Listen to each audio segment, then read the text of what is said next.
बोलो देवादिदेव खतराट श्री भगवान महावीर स्वामी की जय जय जय। अहिंसा परमो धर्म की जय जय जय। परम पूज आचार्य गुरुवर श्री विद्यासागर जी महाराज की जी जय जय जय। बोलिए परम पूज्य 108 श्री प्रमाण सागर जी मुनिराज की जय जय जय। परम पूज्य 108 श्री अरहत सागर जी मुनिराज की जय जय जय। नमोस्तु गुरुदेव नमोस्तु।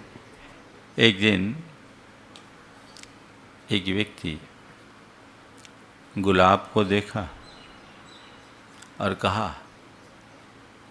तुम में इतनी अच्छी सुगंध और इतना अधिक सौंदर्य है, पर तुम अपने इर्द गिर्द कांटे क्यों खड़े कर रखे हो? ये कांटे अच्छे नहीं लगते। उसने चांद को देखा और चांद से कहा, चांद, तुम्हारा ये काला धब्बा तुम्हारे सौंदर्य को बिगाड़ता है, वो अच्छा नहीं लगता। उसकी नज़र सागर पर पड़ी। उसने सागर से कहा, सागर तुम इतने विशाल हो, पर तुम्हारा पानी इतना खारा क्यों है? तुमने एक खारापन क्यों रख रखा है? इसी बीच उसे एक मोर दिखाई पड़ा। उसने मोर को देखा और कहा, तुम्हारे पंख इतने सुंदर हैं, पर तुमने अपनी आवाज़ इतनी बेसुरी क्यों बना रखी है? और तभी कोयल की मधुर कूक सुनाई पड़ी और उसने कोयल से कहा, कोयल, तुम इतना अच्छा गाती हो, पर अपने पंख काले क्यों कर रखे हो? यह अच्छा नहीं लगता। वो इस तरह से कह ही रहा था कि तभी एक फरिश्ता उधर से गुजरा और उसने कहा कि मनुष्य, तुम में सब कुछ अच्छा है, तुम में सब कुछ अच्छा है, पर तुम्हारे भीतर दोष देखने का एक गुण प्रकट हो गया है। काश ये नहीं होता तो तुम निश्चित महान बन गए होते। आज के संदर्भ में यह उदाहरण बहुत प्रासंगिक है। आज बात 6 की है और मनुष्य के जीवन की एक बहुत बड़ी दुर्बलता है, वो है छिद्रान्वेषण की प्रवृत्ति।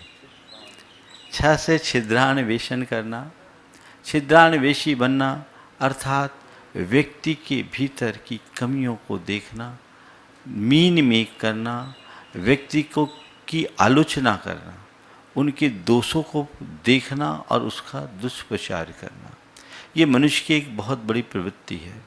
संसार के किसी भी मनुष्य की तरफ आप दृष्टि देखो, उसमें अच्छाइयाँ भी होगी, कुछ कमियाँ भी होगी। जो व्यक्ति अच्छी सोच के होते हैं उनकी पहली नज़र में केवल अच्छाई दिखती है, और जो व्यक्ति उल्टी सोच के होते हैं वो उन्हें हमेशा कमियां दिखती है। हर व्यक्ति है, आप किसी बगीचे में जाओगे तो डालियों में सौरभ महकाते हुए, सौरभ लुटाते हुए फूल भी दिखेंगे, तो वहीं कांटे और सड़े गले पत्ते भी। अब ये हम पर है कि हम फूलों के सौरभ से अपने मन को आनंदित करते हैं या कांटे और सड़ी गले पत्तों में चित्त को उलझाकर अपने आप अपने मन में बदबू और सड़ांध भरते हैं। ये दोनों स्थितियां हमारी है। संत कहते हैं, तुम जिस संसार में रह रहे हो, इस संसार की बगिया में कुछ पाना चाहते हो तो फूल चुनो। फूल चुनने वाले लोग अपने जीवन को निहाल कर लेते हैं और कांटों में उलझने वाले लोगों का जीवन का हाल बेहाल होता है। दोनों स्थितियां हैं, तुम किस तरीके से देखते हो। जिस व्यक्ति की सोच नकारात्मक होती है, छिछली होती है, जिनमें बड़ा हल्कापन होता है, छिछोरापन होता है, या यूँ कहें जिनके मन में क्षुद्रता होती है, वो अच्छाई में भी कमियां निकाल लेते हैं, और जिनकी सोच बड़ी होती है वो बुराई में भी अच्छाई खोजते हैं। संत कहते, जीवन में गुणग्राही बनना, छिद्रान्वेषी कभी मत बनना। अगर तुम्हारी ऐसी प्रवृत्ति बनी रही तो तुम अपने जीवन का विकास नहीं कर पाओगे। यदि तुम अपने जीवन का गुणात्मक विकास करना चाहते हो तो केवल औरों के गुणों को देखो, गुणों को ग्रहण करने की कोशिश करो, क्योंकि गुणों को ग्रहण करने से, गुणों को देखने से जीवन का गुणात्मक विकास होता है, और दोषों पर दृष्टि टिकाने से जीवन दूषित होता है। तुम कहाँ हो? देखने की कोशिश करो। कोई भी दिखता है तो तुम्हें क्या दिखता है? 4 बातें आज सबसे छिद्रान्वेषण के संदर्भ में कहूँगा। छिद्रान्वेषण कहने करने का मतलब है दोष देखना, नंबर 1, दोष देखना। नंबर 2, दोषों का प्रचार करना, दोषोद्भावन करना। नंबर 3, दोषारोपण करना। और नंबर 4, दोषों का शोधन करना। दोष देखने से लेकर दोष शोधन तक की ये 4 स्थितियां हैं। हम देखें हम कहाँ हैं? प्रायः लोगों में दोष देखने की प्रवृत्ति आम है। उन्हें अच्छाई कम, बुराई ज्यादा दिखती है। लोगों की दृष्टि का दोष है, क्योंकि नकारात्मकता के संस्कार जब मनुष्य के मन में प्रबल हो जाते हैं तो उन्हें वह खाली गिलास ही दिखता, भरा गिलास दिखता ही नहीं। हम अपनी सोच को सकारात्मक बनाएं तो हमें बुरे में भी अच्छा देख सकते हैं। एक फूल को देखकर हमारी 2 प्रतिक्रिया होती है। पहली प्रतिक्रिया ये कि अरे कांटों से घिरे रहने के बाद भी खिला रहता है, ये कितना खुश मिजाज है। एक प्रतिक्रिया फूलों को देखकर ये है। और दूसरी प्रतिक्रिया, अरे इन फूलों की जिंदगी भी क्या जिंदगी है, सारी जिंदगी कांटों में घिर के रह गई। अब ये हमारे अपने सोच पर निर्भर करता है कि हम चीजों को कैसे देखते हैं। जिनकी सोच उथली होती है, जिनमें छिछलापन होता है, वो हमेशा हल्का ही देखेंगे, नीचे ही देखेंगे, उन्हें अच्छाई दिखेगी ही नहीं। आप अपने मन को पलट कर देखो, किसी भी व्यक्ति में, किसी भी प्रसंग में मेरे मन में क्या आता है? पहली प्रतिक्रिया क्या होती है? ये हम अपने चेतन स्तर को मापने का एक पैमाना बना सकते हैं, एक कसौटी है ये। मेरी सोच कैसी, इससे इसका पता लगेगा। हमारे शास्त्रों में दूसरों के दोषों को देखने की प्रवृत्ति को कापोतलेशा का लक्षण बताया है। ऐसे लोग अपनी खुद प्रशंसा खूब करेंगे और औरों की कभी भी अच्छाई नहीं देखेंगे, केवल कमी निकालेंगे, कमी निकालेंगे, कमी निकालेंगे। ये कमी निकालने की प्रवृत्ति मनुष्य की सबसे बड़ी कमी है, इसे खत्म करना है। तो कोई भी व्यक्ति यदि मेरे संपर्क में है, मैं उनको देख रहा हूं, तो मेरी दृष्टि में क्या आ रहा है? कई लोग हैं जो केवल कमी निकालने का काम करते हैं, और कमी निकालने के बाद क्या करते हैं? खुचर करते हैं, कुचरनी करते हैं, मीन मेक निकालते हैं, टोका टोकी करते हैं, टीका टिप्पणी करते हैं। बस खत्म कहानी। आज तुमने भोजन अच्छा नहीं बनाया, हो गया। आपके भोजन में 4 चीजें हैं, सब आपके मनोनुकूल है। दाल में थोड़ा नमक आपके हिसाब से कम है, क्या खाना बनाया? भोजन बिल्कुल बेस्वाद है, दाल में तो नमक ही नहीं डाला। अब बताओ, आपकी दृष्टि केवल दाल के नमक की कमी पर जाती है या बाकी और सब्जियों के स्वाद पर जाती है? यदि तुम्हारी प्रवृत्ति छिद्रान्वेषी होगी तो तुम उस कमी को पचा नहीं सकोगे, तुम्हें वही दिखेगा। और तुम्हारी दृष्टि यदि उदार होगी तो कहोगे कोई बात नहीं, दाल में भर थोड़ी नमक की कमी है, बाकी चीजें तो ठीक है, बाकी चीजें तो ठीक है।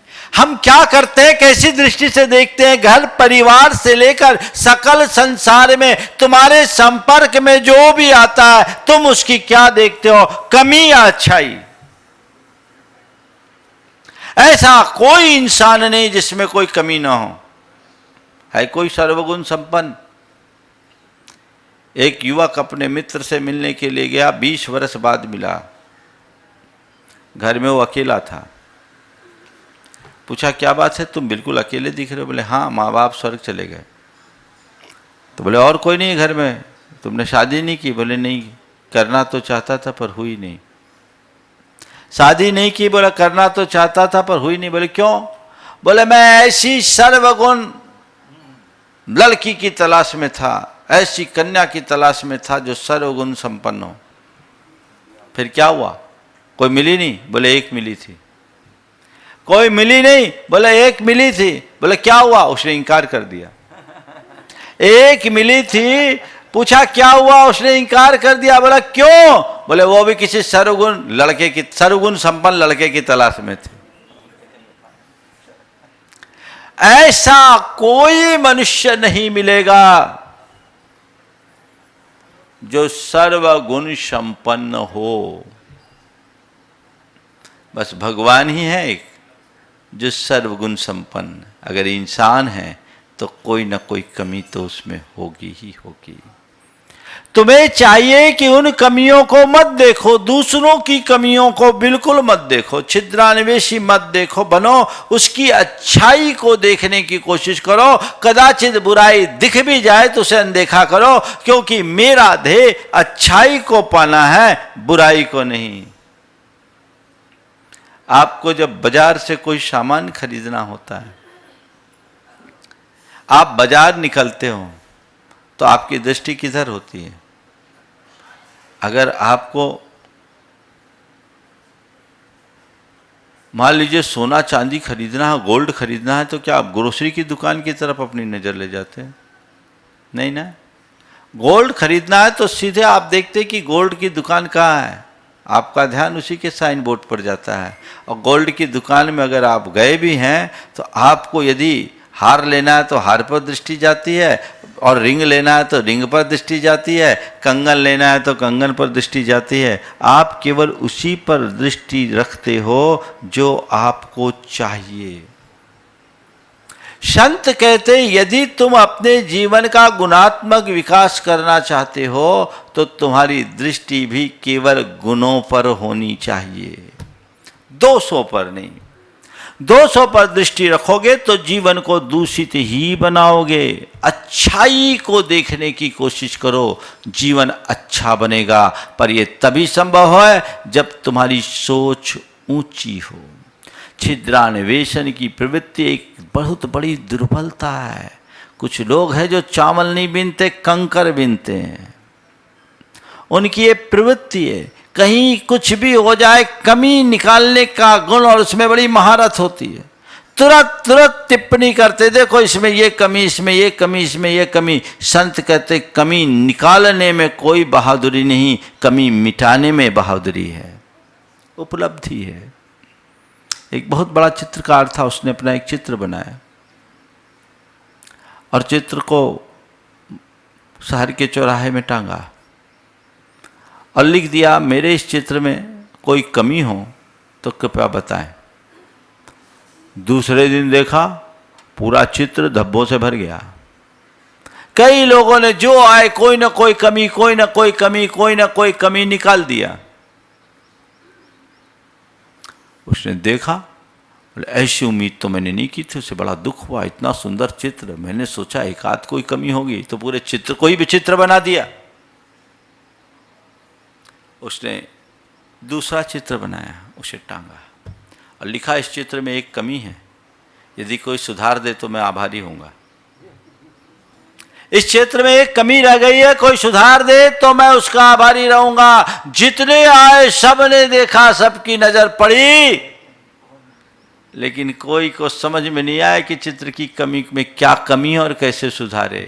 तो बस बात ऐसी है, दोष निकालने वाले लोगों की लाइन लगी है, दोष सुधारने वाले लोग बहुत विरल हैं। संत कहते हैं जीवन को आगे बढ़ाना है तो दोष निकालने वालों की लाइन में लगने की जगह दोष सुधारने वालों की श्रेणी में अपना स्थान बनाओ। उस श्रेणी में, उस पंक्ति में अपना स्थान बनाओ, तब तुम्हारे जीवन का वास्तविक उद्धार होगा। दोष दिखना अलग बात है, दोष देखना अलग बात है। महान लोग वे होते हैं जिनके सामने छोटे मोटे दोष दिख भी जाए नजरअंदाज करते हैं, और आप कुछ लोग ऐसे होते जो यही देखते रहते, इसमें क्या कमी, इसमें क्या कमी, इसमें क्या कमी। ऐसे देखोगे तो जीवन में कभी आगे नहीं बढ़ पाओगे। हमें दोष देख करके भी अनदेखा करने का अभ्यास बनाए। देखने की चेष्टा तो कदाचित भी ना करें। कई बार लोग मुझसे कई विषयों में बोलते हैं कि महाराज जी इसके बारे में बताइए। मैंने कहा भाई सब अच्छा है। महाराज कोई कमी? हमने कहा मेरी पहली दृष्टि में कोई कमी दिखती नहीं। तुम खराब से खराब चीज लाओगे तो अच्छी लगेगी। उसमें दृष्टि जब मैं लगाऊंगा कि इसमें क्या कमी है तभी वो कमी दिखेगी। संत कहते हैं कमी देखना है तो खुद की देखो, खुद की देखो। हमारे अंदर बहुत कमियां हैं, दूसरों की कमी निकाल कर क्या पाएंगे। किसी ने बहुत अच्छी बात कही है कि दोष पराये देखकर चलत हसंत हसंत, खुद के याद न आवहि जिनका आदि न अंत। दूसरों के दोष देख करके तुम इतरा रहे हो, खुद के भीतर तो झांक कर देखो, अपने गिरेबा में झांक कर देखो कि आखिर तुम्हारी स्थिति क्या है। भरे पड़े हो बच्चों, और यदि किसी की कमी हो भी जाए, दोष दिखे भी, तो दोष का प्रचार मत करो, दोषोद्भावन न करो और दोषारोपण न करो, अपितु दोषों का शोधन करो। समझ गए? अब घर परिवार में मान लीजिए आपका बेटा है, आपकी बेटी है, आपकी पत्नी है, आपका भाई है, यहां तक माँ बाप भी हों, उनमें कोई कमी होगी। कईयों की स्वभावगत दुर्बलता होती है, सभी की योग्यता और प्रतिभा एक सी नहीं होती, सभी का स्वभाव और प्रवृत्ति भी एक सी नहीं रहती। अलग अलग लोगों के अलग अलग स्थितियां होती है। कहते हैं मुंडे मुंडे मतिर भिन्ना, अलग अलग विचारधारा। अब आप केवल उनकी कमी को पकड़ लोगे तो कतई अच्छी बात नहीं होगी। उसकी अच्छाई को देखो। वो अच्छाई अगर हम देख लें तो वो हमारे बड़े काम में आएगा। हम कई बार ऐसा होता है कि बुरे लोगों में भी जो अच्छाई होती है उसको प्रोत्साहित कर दे तो वो हमारे लिए बहुत काम की हो जाती है।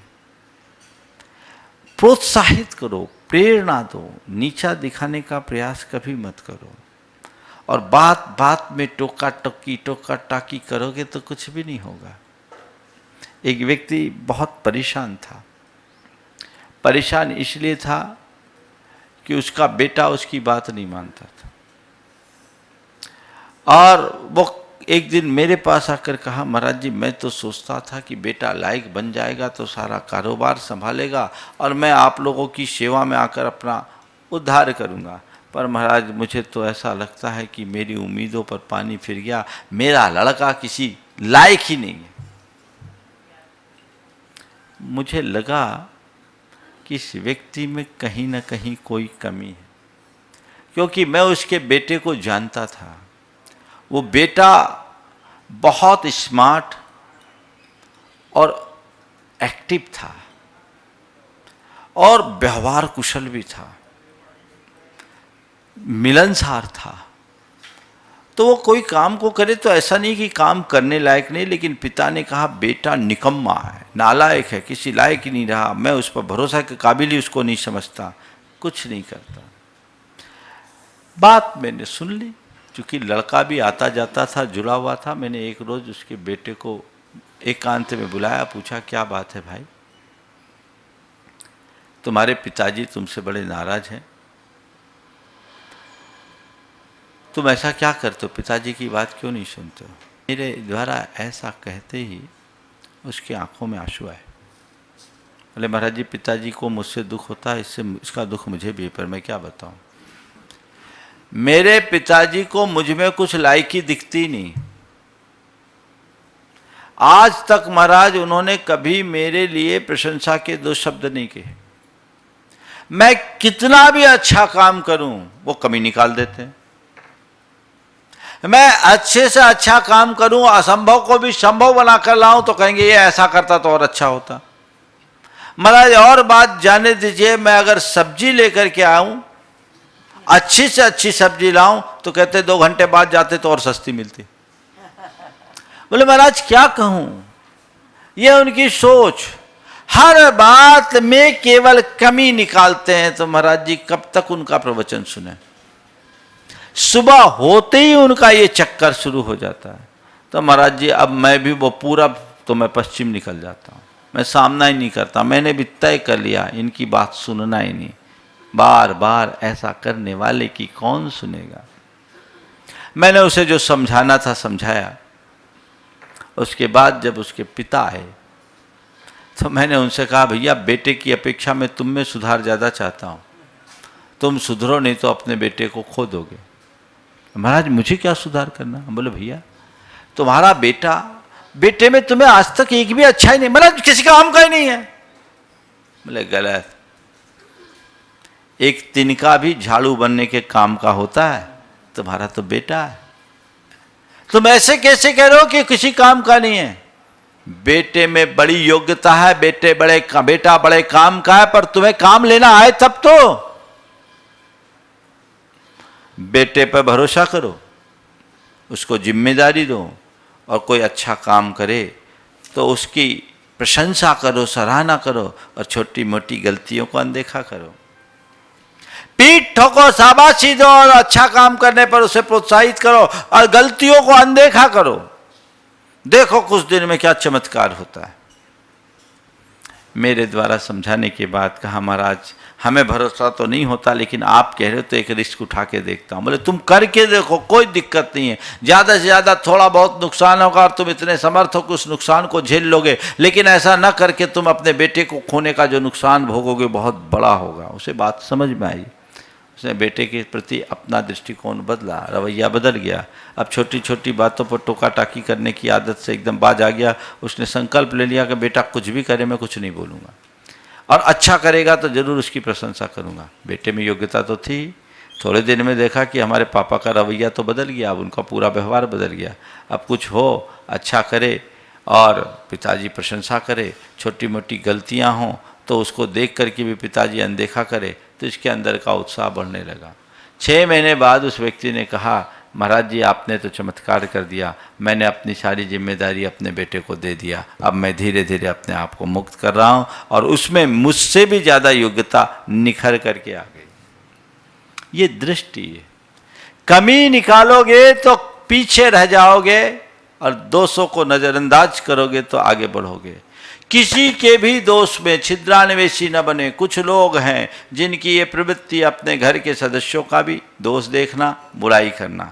दोष देखकर पचाने की ताकत तो कोई को होती नहीं। इधर दोष दर्शन तो दोषोद्भावन, देखना और प्रचारित करना। 150 को बताए बिना तो चैन नहीं पड़ती।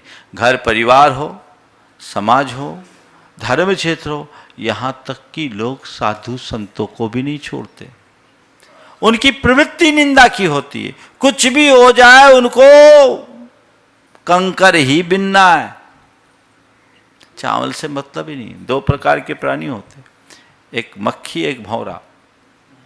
भौरा हमेशा फूल पर बैठता है, लेकिन मक्खी के सामने एक तरफ मिठाइयों की थाल और दूसरी तरफ बिष्टा रख दो तो मिठाई की थाल छोड़कर बिष्टा पे बैठना पसंद करेगी। आज दुनिया में ऐसी मक्खियों की भरमार है, भिन्न भिन्न भिन्न भिन्न भिन्न मिलाते रहती। संत कहते मक्खी नहीं, भ्रमर बनो। भ्रमर बनो, अपने जीवन को ऊंचा उठाने की कोशिश करो। छोटी छोटी बातों पर टोका-टाकी मत करो। इसकी शुरुआत घर से ही करो।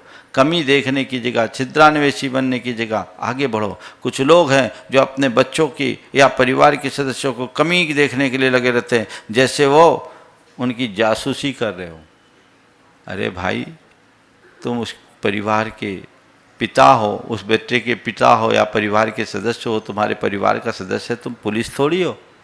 जिस तरह की जांच पड़ताल करो, एकदम पीछे लठ लेकर घूमते रहो, कुछ नहीं होगा।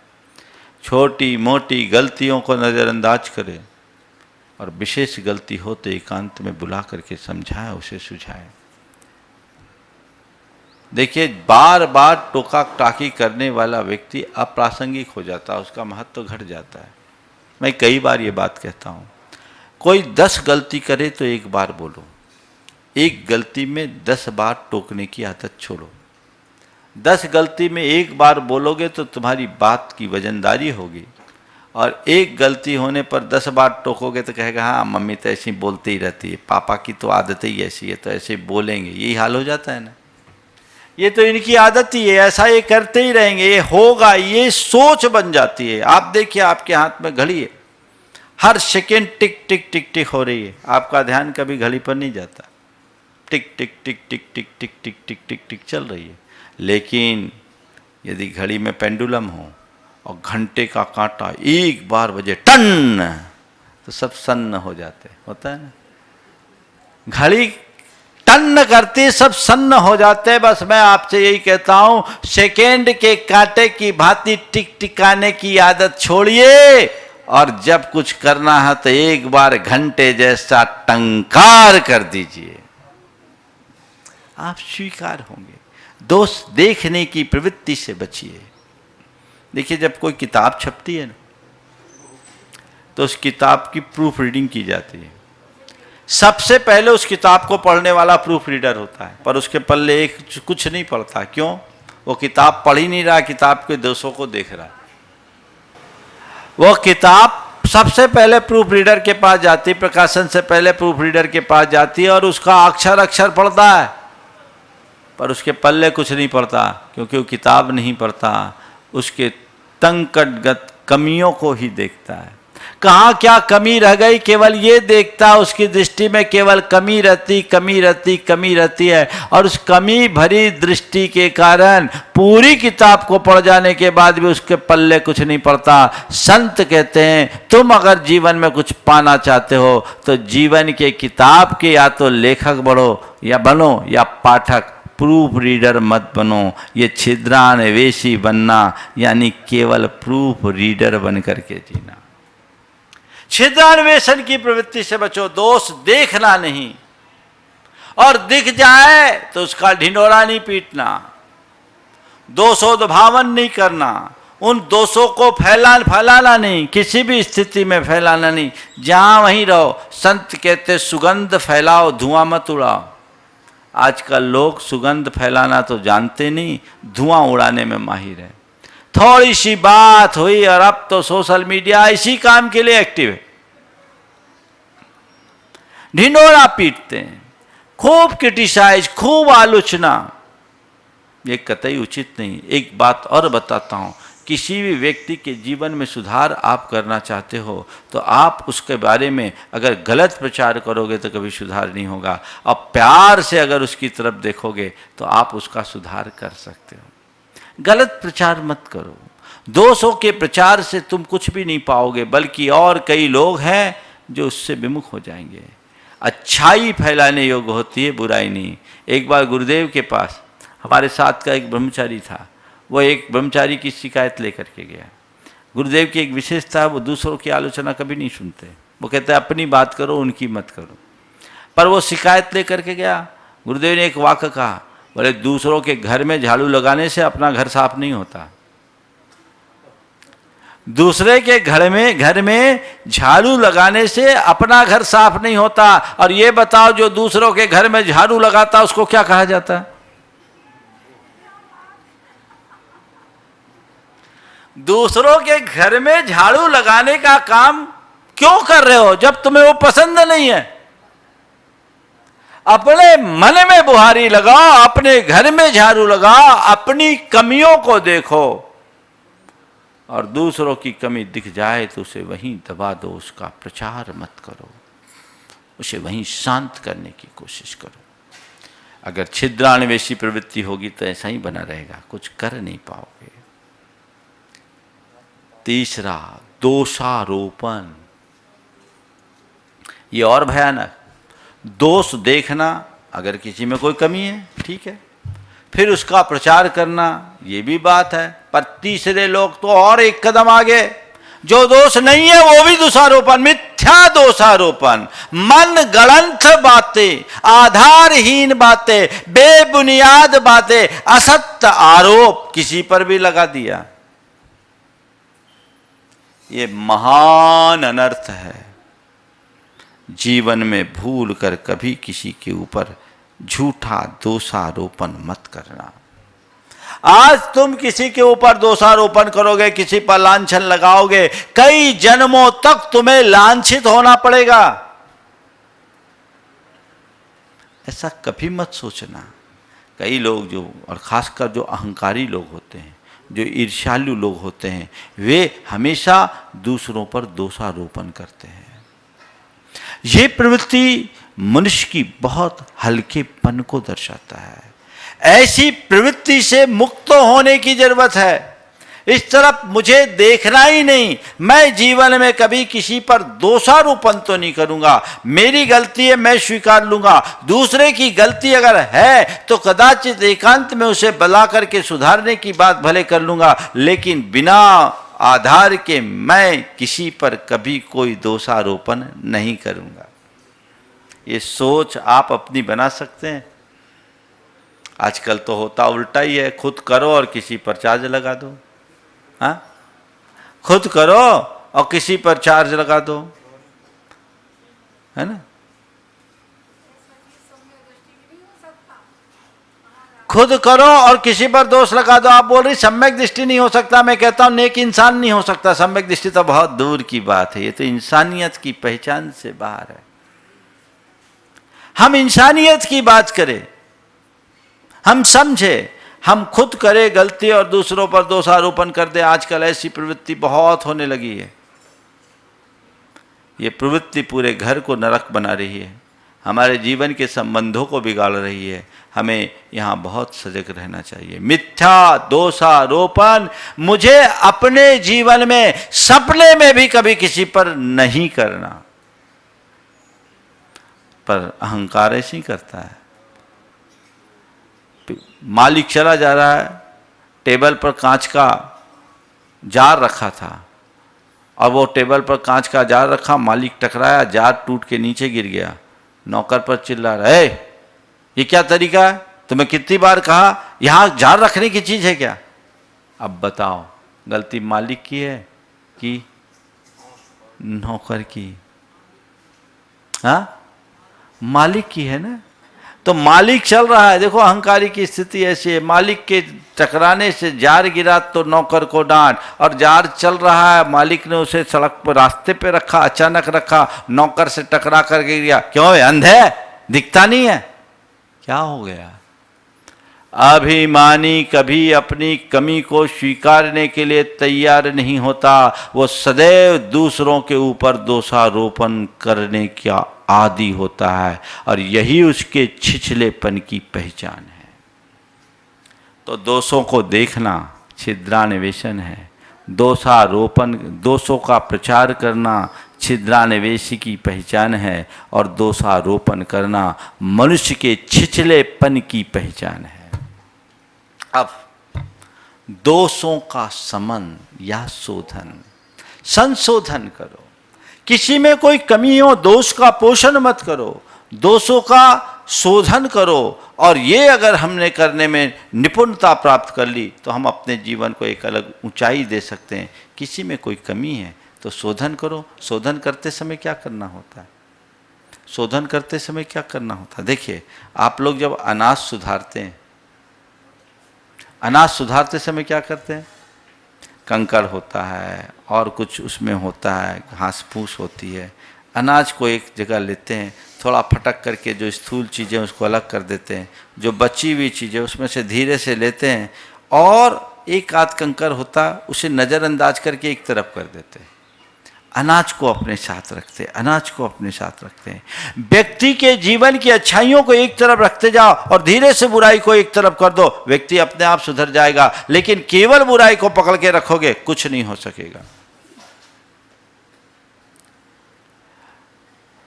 मैं कई बार बोलता हूं, व्यक्ति को सुधारना है तो क्रिटिसाइज मत करो, क्रिटिगाइड करो। ये क्रिटिसाइज और क्रिटिगाइड में क्या अंतर है। घर में बहू ने खाना बनाया, खाना बनाया, अभी पूरा अभ्यास नहीं था। आजकल की लड़कियां तो ऐसी ज़्यादा बनाती अनाती नहीं है, लेकिन बना लिया। खाना आपके मनोनुकूल नहीं है, आप तमा गए, अरे कुछ आता ही नहीं, अकल ही नहीं है, पता नहीं किसको भगवान ने हमारे घर भेज दिया, और तमाशा खड़ा हो गया।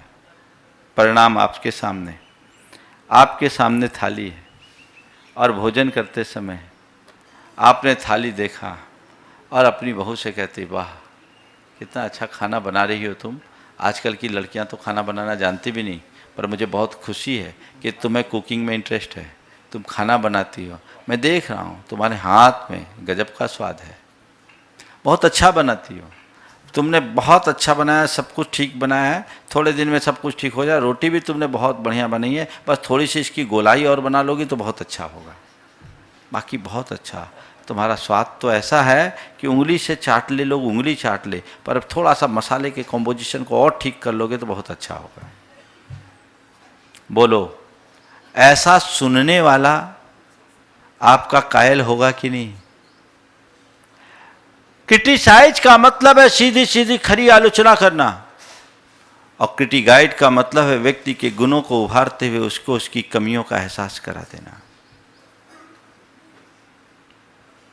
यह दृष्टि होनी चाहिए। बेटे का रिजल्ट निकला, रिपोर्ट कार्ड आया,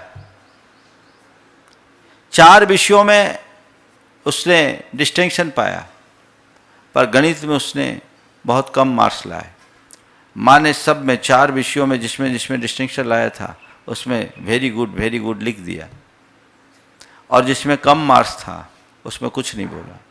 उसकी सहेली सामने थी, उसने कहा ये क्या हुआ, तुमने बाकी सब में वेरी गुड किया, उसने मैथ्स में कम मार्क्स लाए, तुम्हें मैथ्स के बारे में बोला था कि बेटे तुम्हें इसको तैयारी करना है, तुम्हारा मैथ्स वीक है। बोले मुझे इसकी ज़रूरत नहीं है, मुझे इसकी ज़रूरत नहीं, मैंने बिना कहे उसे सब कुछ कह दिया। बेटा बड़ा प्रभावित हुआ, बोला माँ ने इसमें कुछ रिमार्क नहीं लगाया, इसका मतलब मुझे मैथ्स पर अपना फोकस देना चाहिए, और उनने मैथ्स पर फोकस दिया। अगली बार में मैथ्स में भी डिस्टिंक्शन आ गया। दृष्टि क्या है?